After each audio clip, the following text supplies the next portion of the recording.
Live from New Delhi, you're watching DD India Live, India's Voice to the World. I'm Lipakshi Khurana, coming up in the next 30 minutes. After unexpected stay of 9 months in space, NASA astronauts Sunita Williams and Butch Wilmore return on SpaceX Dragon capsule. DO did 150 experiments and 900 hours of research during their stint on the ISS. U.S. Secretary of State Marco Rubio to lead Ukraine ceasefire talks with Russia planned on Sunday in Jeddah after Putin agrees to pause Ukraine energy attacks in his call with Trump.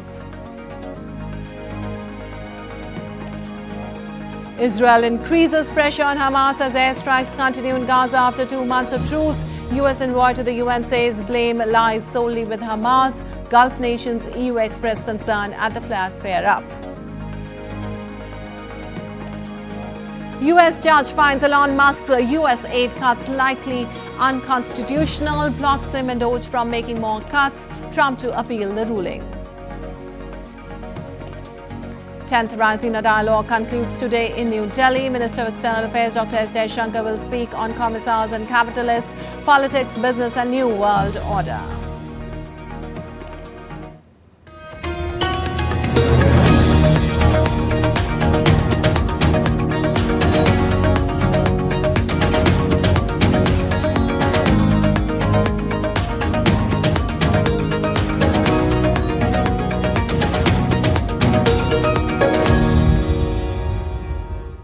On to the top story this hour. NASA astronauts Butch Wilmore and Sunita Williams returned to Earth after 286 days stay in space. Their return caps a protracted space mission that was fraught with uncertainty and technical troubles. Wilmore and Williams had launched into space as Starliner's first crew in June for what was expected to be an 8-day test mission. But issues with Starliner's propulsion system led to cascading delays to their return home.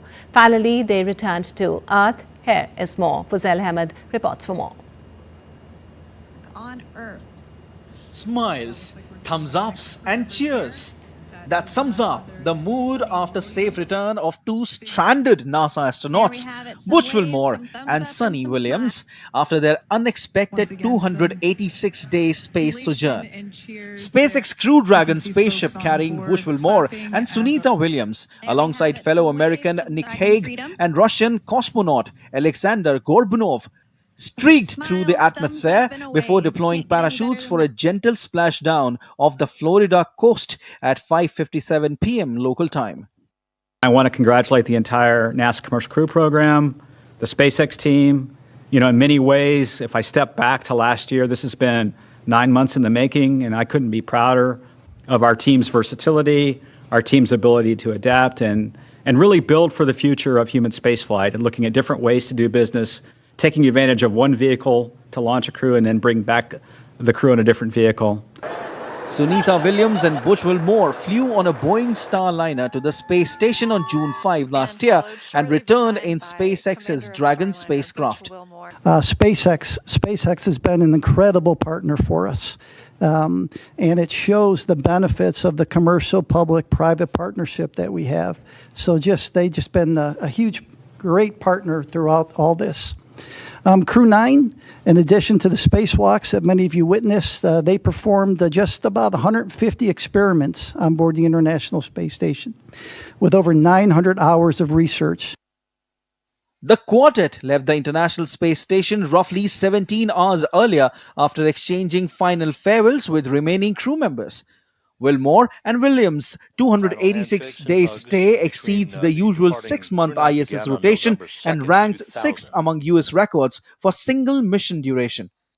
The world record remains with Russian cosmonaut Valery Polyakov, who spent 437 consecutive days aboard the Mir station, while NASA astronaut Frank Rubio broke the record for the longest single spaceflight by a US astronaut, spending 371 days in space.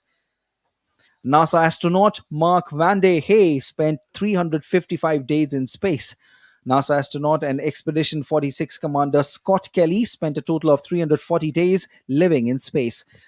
While Oleg Kononenko, a Russian cosmonaut, set a record for the longest cumulative time spent in space, accumulating 1,111 days across 5 missions. Peggy Whitson spent 675 days, Jeff Williams 534 days, Vande Hayes spent 523 days in space and conducted 4 spacewalks. Throughout their careers, Williams has accumulated a total amount spent 608 days in space, while Wilmore has racked up 464 days in space. With 286 days stay in space, Indian origin astronaut Sunita Williams will go down in history for many firsts. Nick and Butch each conducted 1 spacewalk, and Sunny conducted 2. That actually gave Sunny the record for most time on spacewalks by a woman, and puts her 4th overall in terms of time outside doing spacewalks.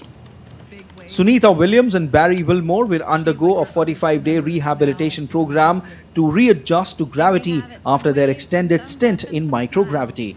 Fuzail Ahmed reports for DD India. Thumbs up and away.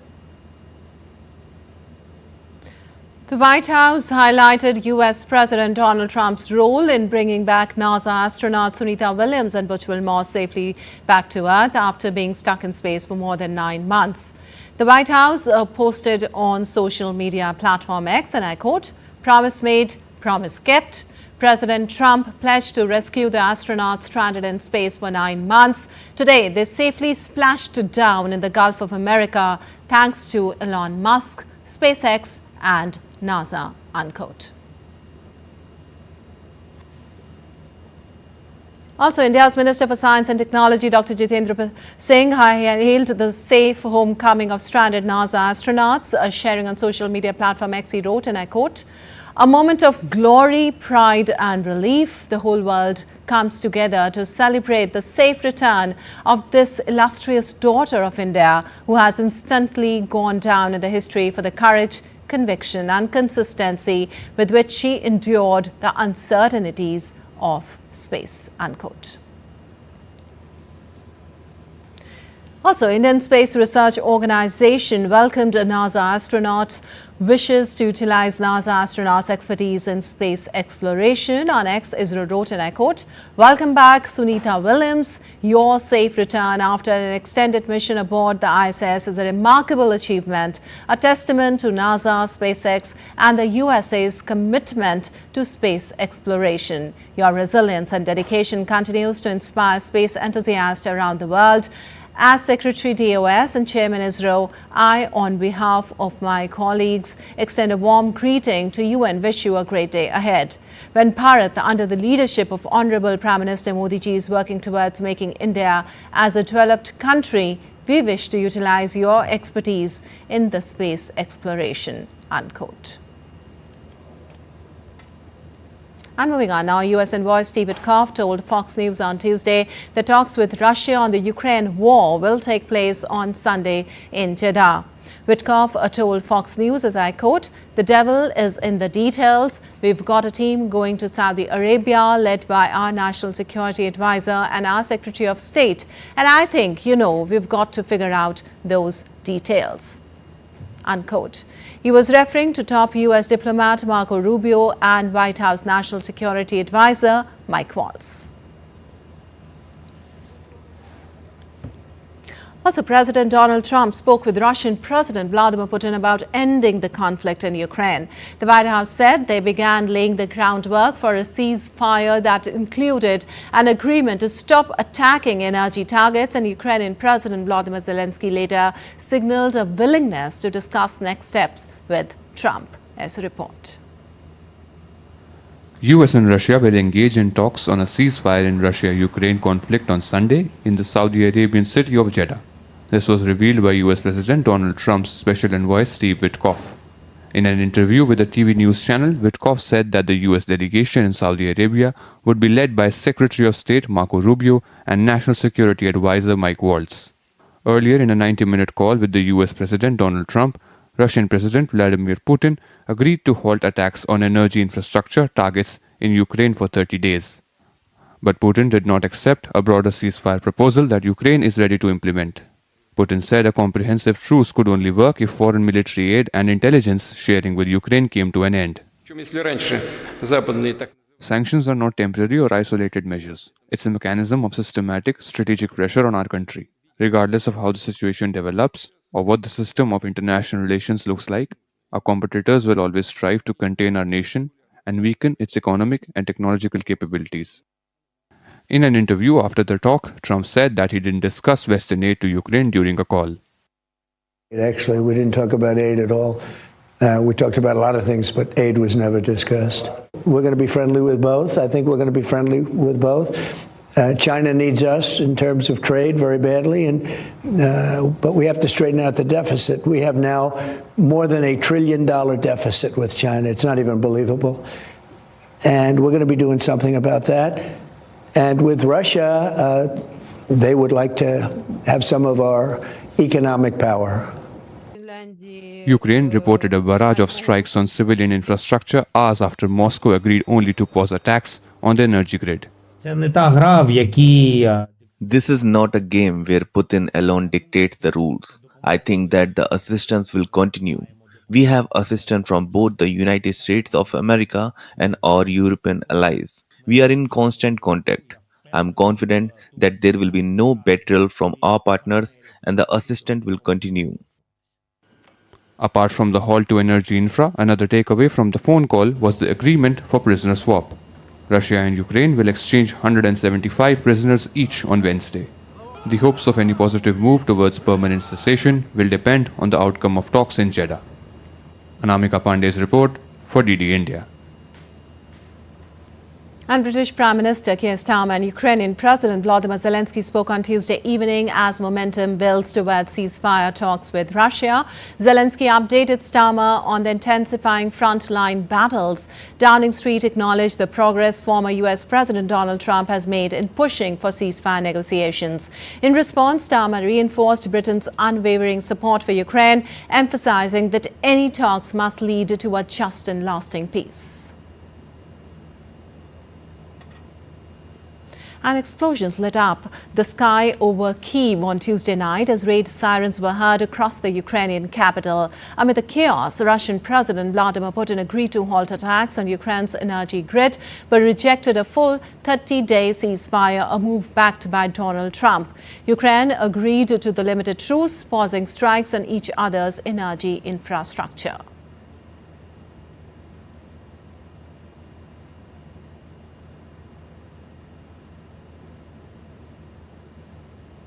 And still to come in this edition of DD India Live.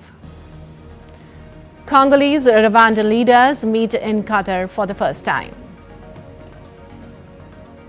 The United Nations calls for action to save planet Earth.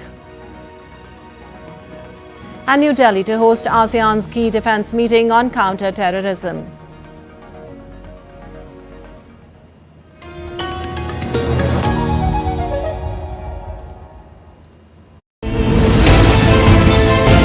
Geopolitics and trade deals. Economic challenges amid development. Hard work and the path to prosperity. It's the economy, always. Between walkers, money is what money does and says. Supply creates its own demand. Between the bulls pulls and bears tears. When supply chains globalization and India rises to the podium. We'll get you centered with the Economic Brief at 8 p.m. every Thursday on DD India.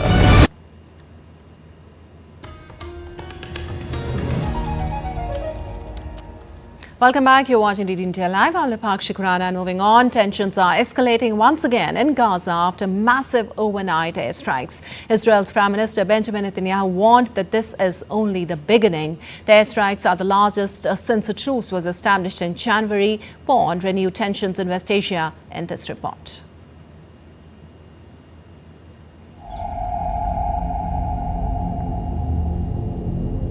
Israel's Prime Minister Benjamin Netanyahu has vowed to continue military pressure until all hostages are released, and further warned that future negotiations with Hamas will take place only under fire.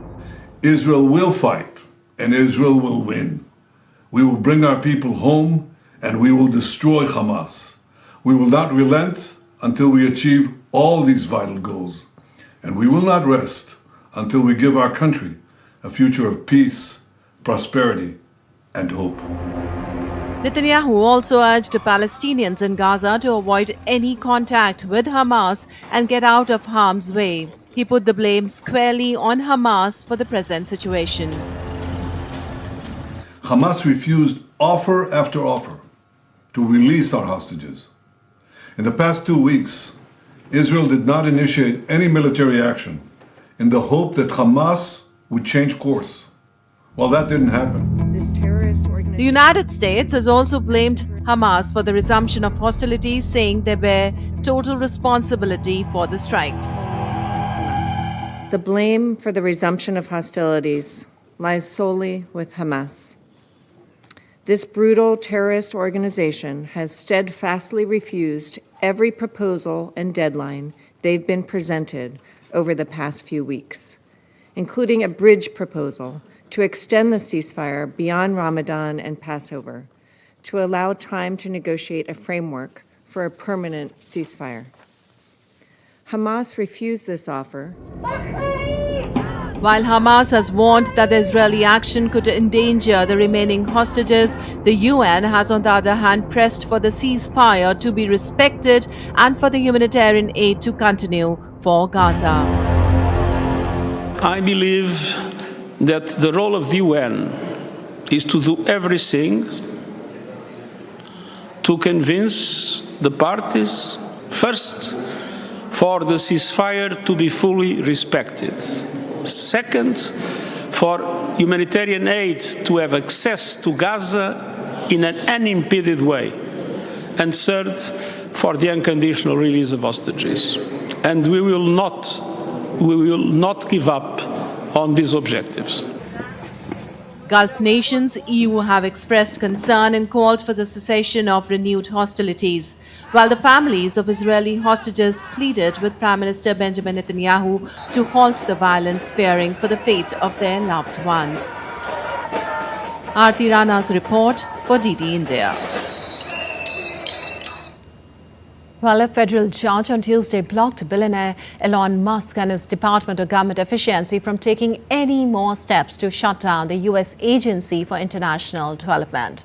The judge said their efforts to close the agency likely violated the U.S. Constitution. He also ordered President Donald Trump's advisor Musk and Doge to restore access to USAID's computer systems for the agency's direct and contract employees, including thousands who have been placed on leave. The ruling came in response to a lawsuit by current and former employees, one of several currently pending over the rapid dismantling of the foreign aid agency. And the Chief Justice of the U.S. Supreme Court has released a statement in response to President Donald Trump's call to impeach a judge who ruled against his administration over migrant deportations. U.S. Chief Justice John Roberts rebuked President Trump for suggesting the way to resolve a court dispute was by impeaching the judge. Trump earlier referred to U.S. District Judge as a troublemaker and agitator after he ordered the administration to halt deportations of alleged Venezuelan gang members to El Salvador. While the rebuke by Roberts, a conservative who was appointed by Republican former President George W. Bush, and Trump echoes one from 2018 when Roberts defended the judiciary's independence after persistent attacks by Trump during his first term in office. And a federal judge temporarily blocked U.S. President Trump's executive order barring transgender individuals from military service. Well, a U.S. District Judge, Anna Reyes, ruled the order likely violates constitutional protection against sex discrimination. Reyes emphasized the contradiction of banning those who have already served honorably, some risking their lives for equal protection. Well, the ruling came after the military announced it would no longer allow transgender recruits and began expelling service members.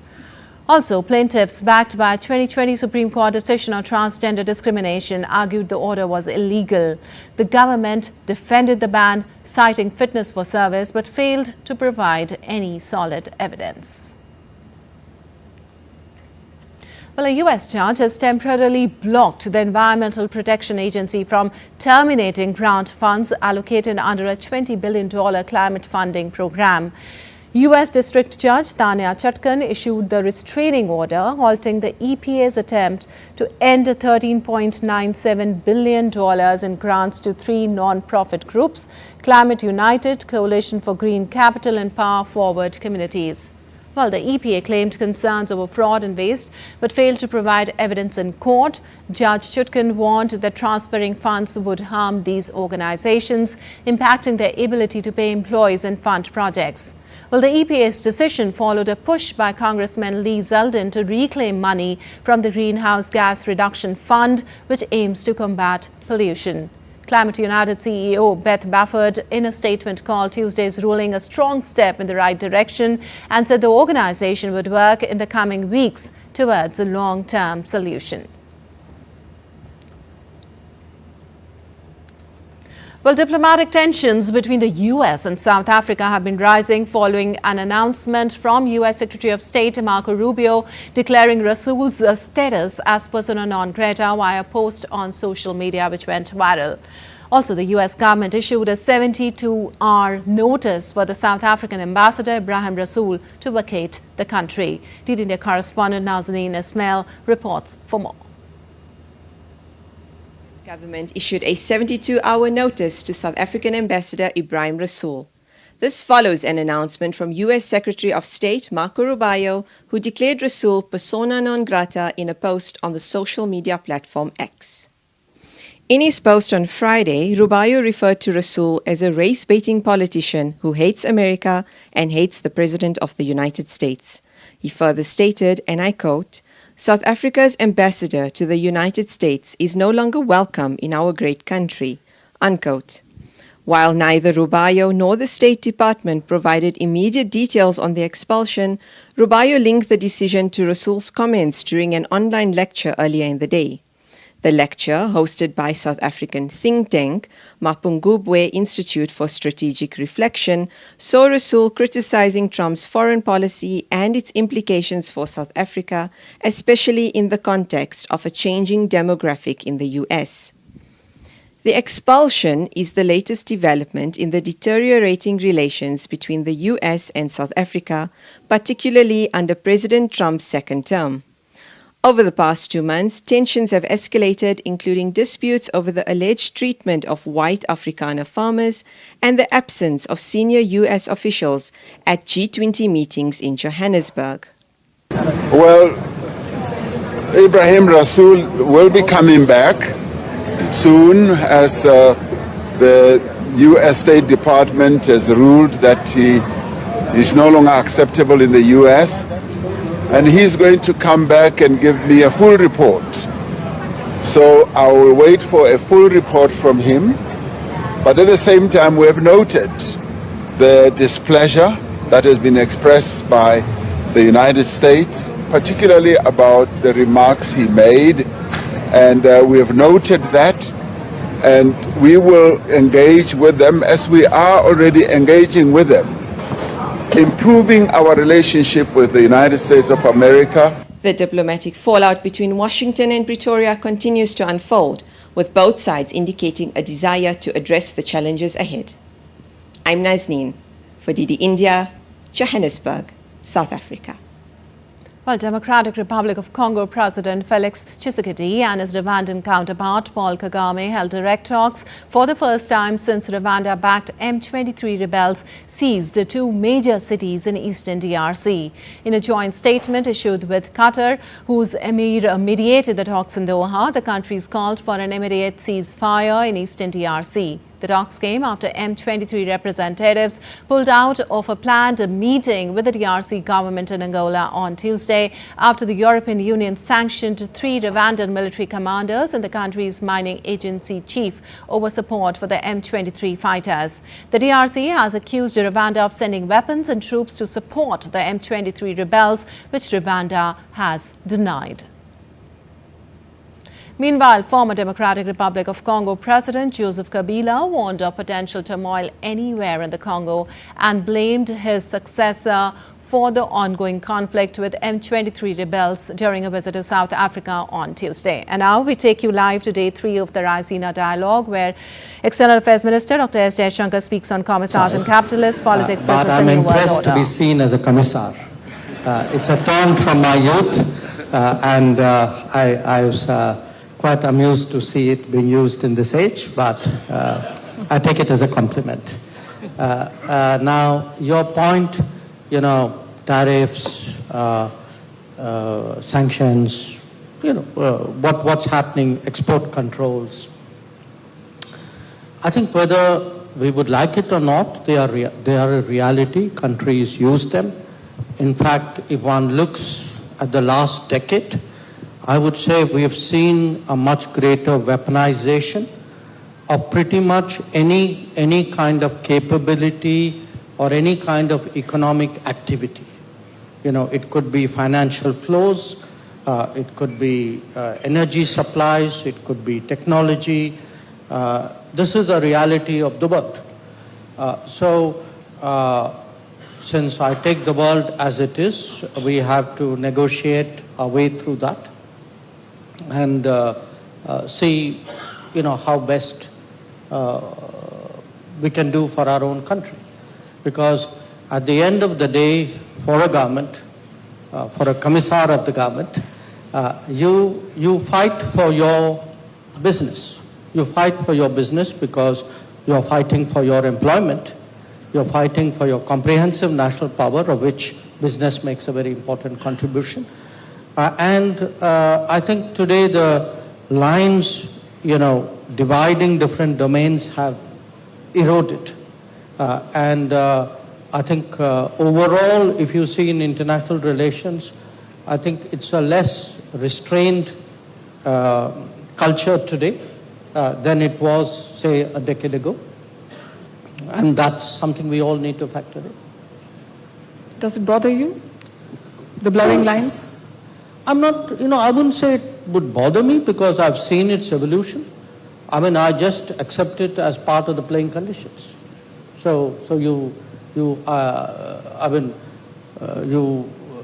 part of the assumptions, it's part of the challenge, I would deal with it, ideally even leverage it where I can. Joel Kaplan, the internet was supposed to be borderless, a utopian free space where ideas and thoughts flowed freely. But now there are more and more firewalls being imposed by various regimes. Is that the future we should brace for a fragmented space divided by geopolitical lines? Well, I don't think that that's a future that we should accept, and I think there are real opportunities, even as we speak, to make progress in ensuring that's not the case. And let me give an example of an area that we're quite focused on, as is the government of India. At the Paris AI Summit a month or so ago, Prime Minister Modi very vocally embraced the idea of open source AI, and that for a company like ours, that was very gratifying because Meta is going to spend in 2025 something on the order of $60 to $65 billion investing in AI to build foundational models, the most powerful, advanced, performative foundational models, which we will then make available for free to developers around the world to build on top of, to fine-tune, to modify, to customize, to apply their local language data sets. And a country that is really thriving in taking advantage of that opportunity is India. And the reason why I think that's important to your question is this is the way in which we can ensure that the shared values of like the great democracies in the world are what is embedded in the technology of the future. Because we know that it's not just American tech companies like Meta that are making these kind of investments and that have the ability to develop these sort of open source technologies in AI. We saw a month or so ago with the release of DeepSeek out of China that the Chinese are fierce competitors in this area, and they understand that this is one of the technological battlefields of the future. And it's really important that the decision be made as to whether there's going to be an open source standard, a global open source standard that emerges. If you think about past technological advances, you had an open source model in Linux and in Android. And I think we can all be grateful that Linux was a Finnish company and Android was out of an American company, and that the American values of openness, or the shared Western values and democratic values of openness and transparency are embedded in that technology. That's a choice that we get to make, and the regulatory environment that countries like India and the United States decide on will determine whether the future is built on these shared democratic values or on a different alternative that's emanating out of China.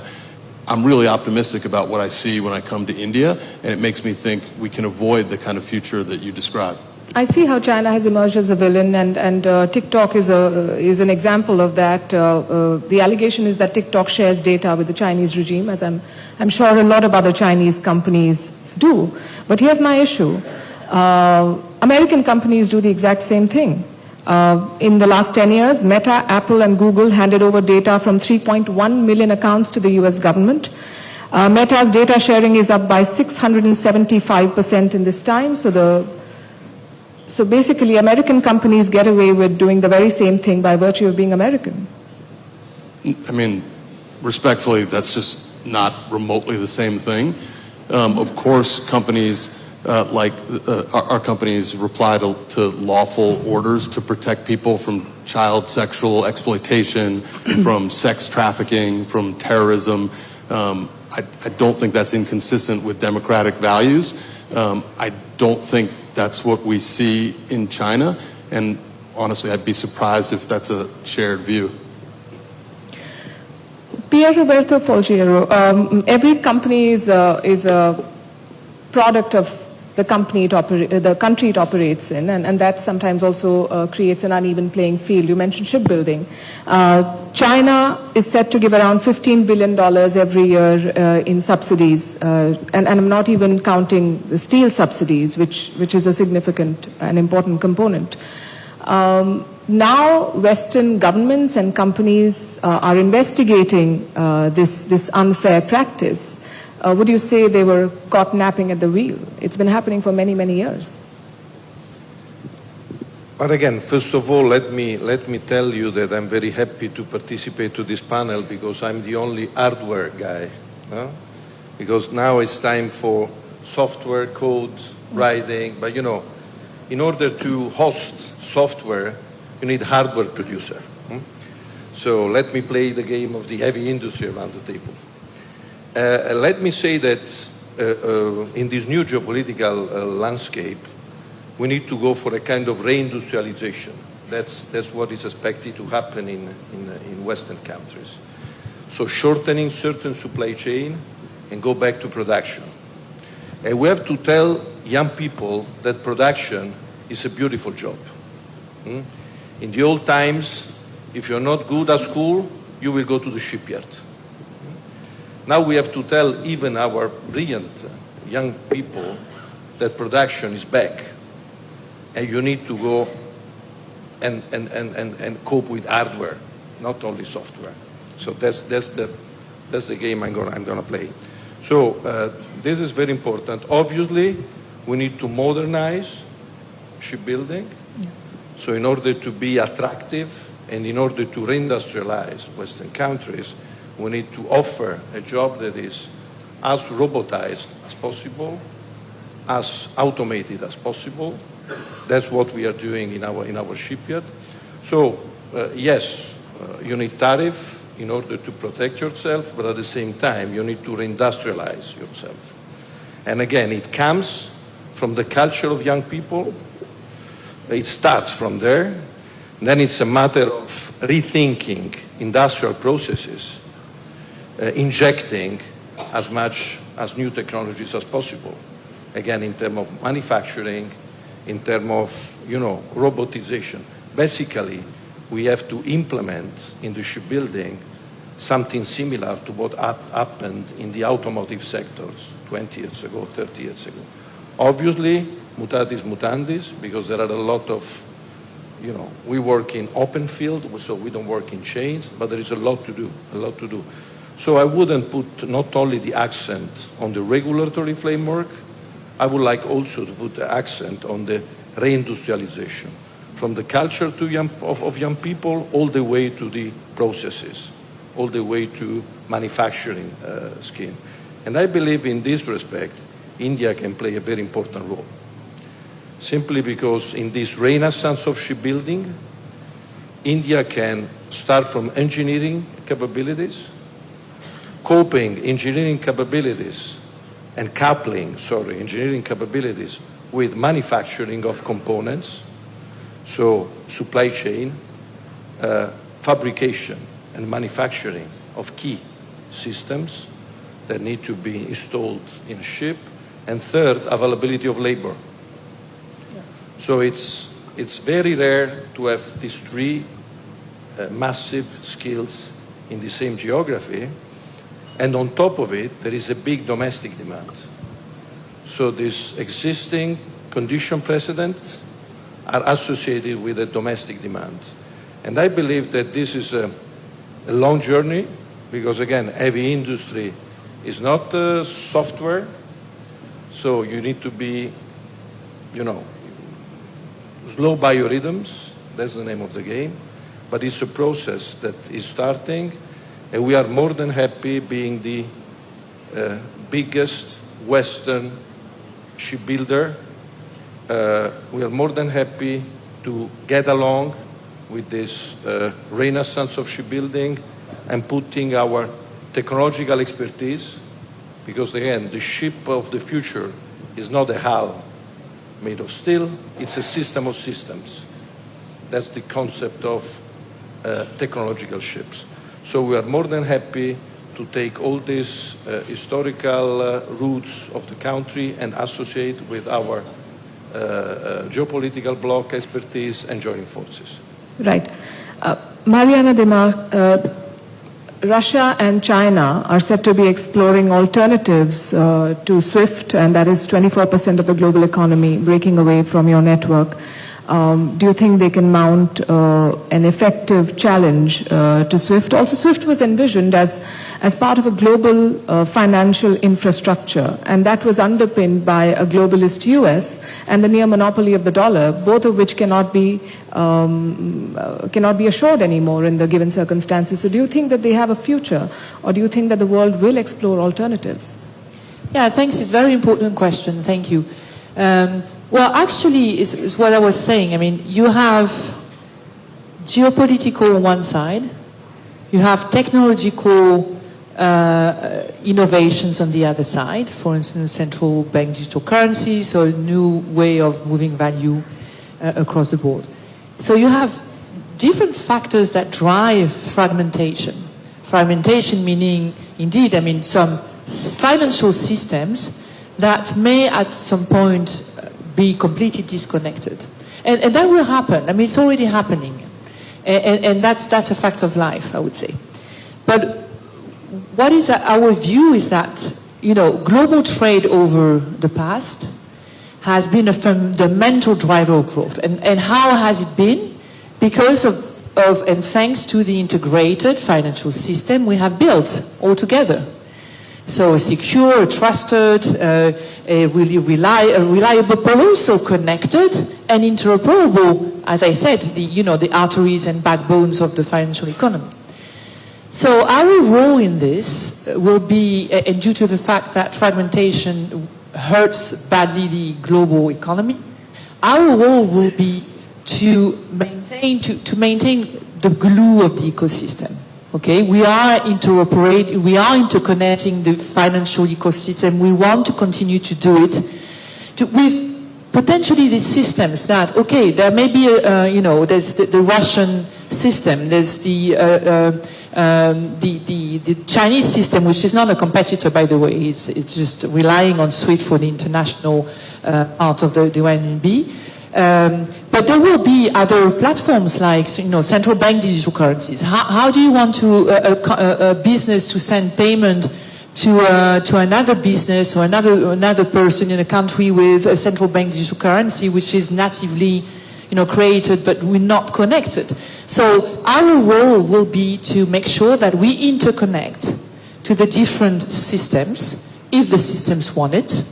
And to ensure that, the global trade, global flows continue to happen and that we support global growth. So that will be important in the future, indeed.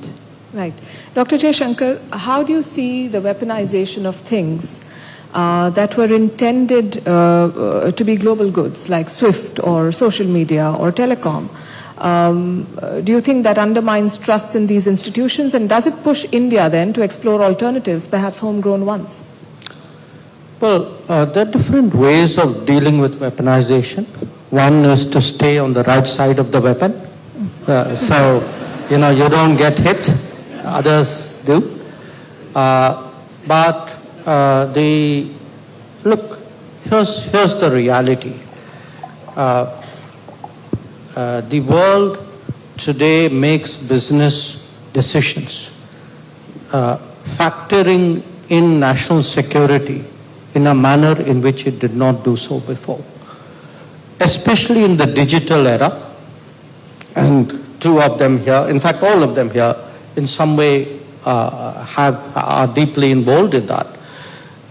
In the digital era, I think it's not just about cost, it is about comfort, it is about trust.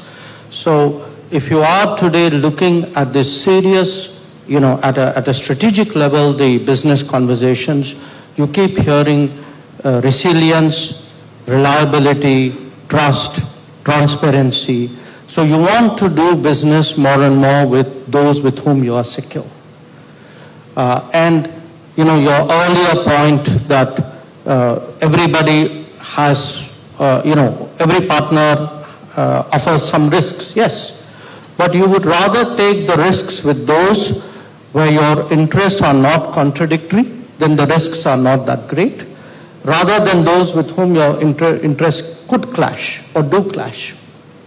So I would argue today that countries in a way need a kind of a macro business strategy.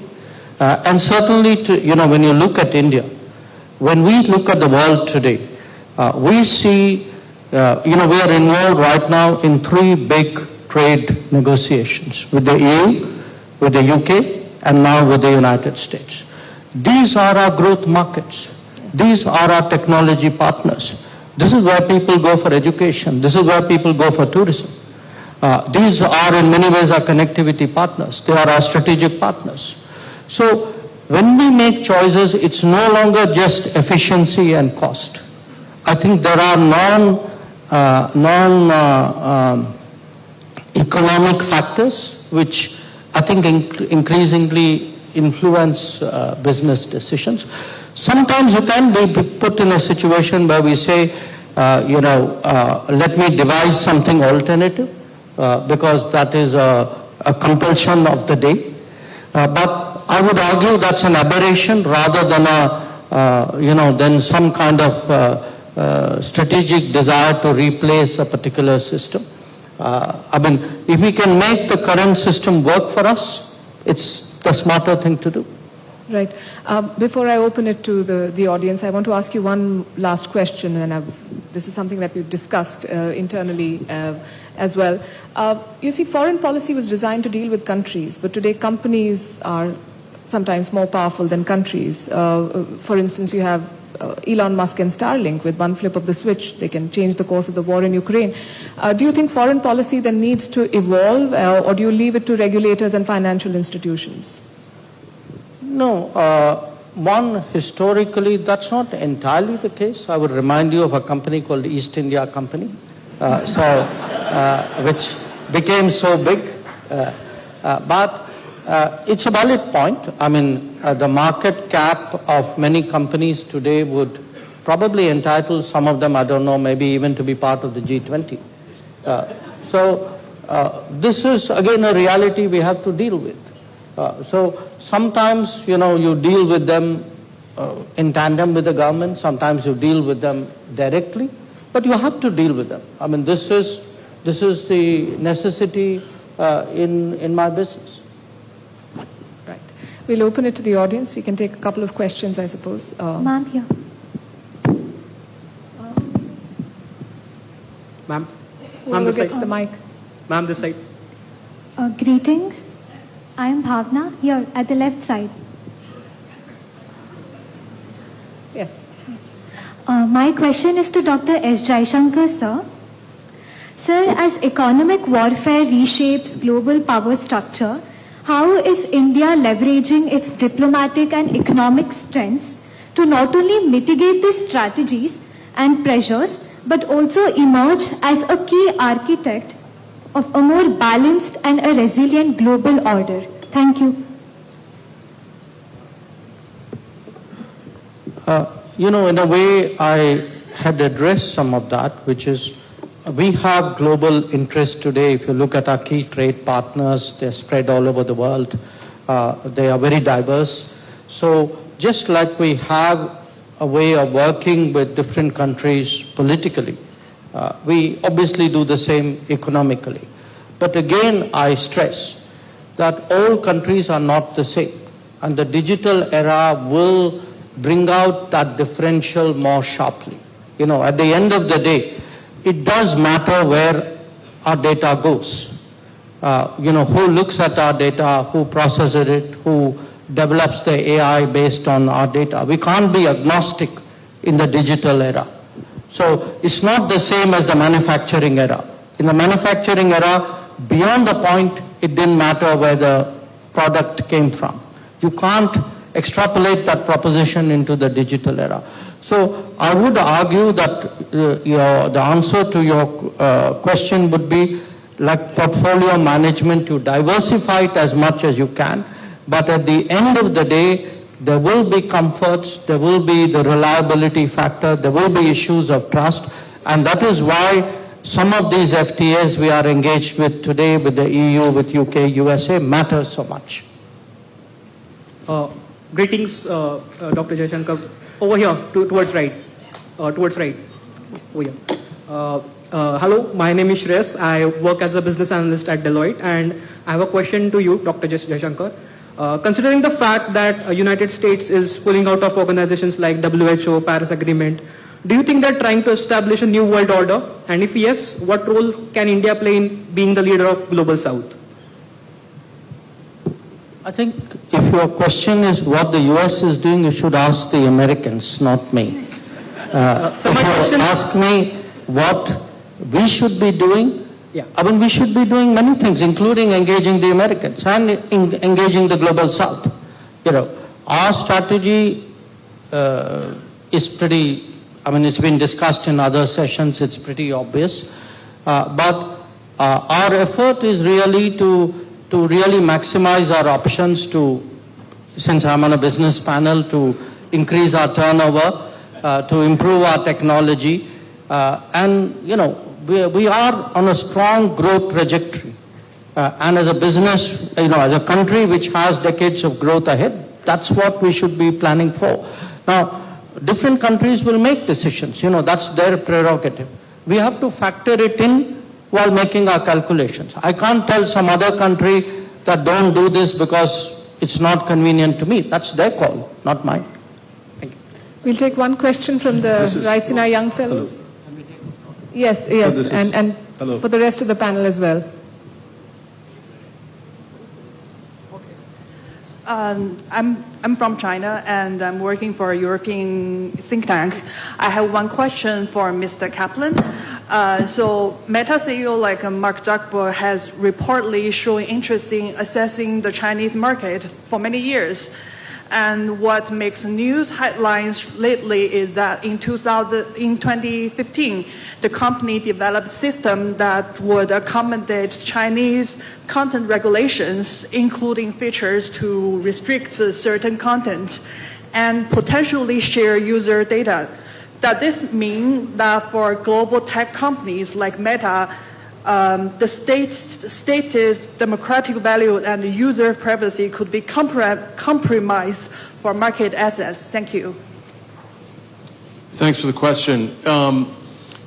So Mark was pretty clear for a number of years, probably starting about a decade ago, that for a company whose mission was to connect the world, you couldn't really accomplish that mission and leave out a country with over 1 billion people. And so he was very interested in being able to offer our services in China. And we did spend a couple of years discussing with the Chinese government what it would take for us to be allowed to offer our services. And as Mark explained in a speech at Georgetown University in 2019, we ultimately were not able to come to agreement in doing the things that would be necessary for us to offer our services in China, the things that are demanded of companies that do offer their services in China, many of which are sort of well-known household names. And what Mark said in 2019 is that actually freed us up to be less encumbered in defending and talking about freedom of expression.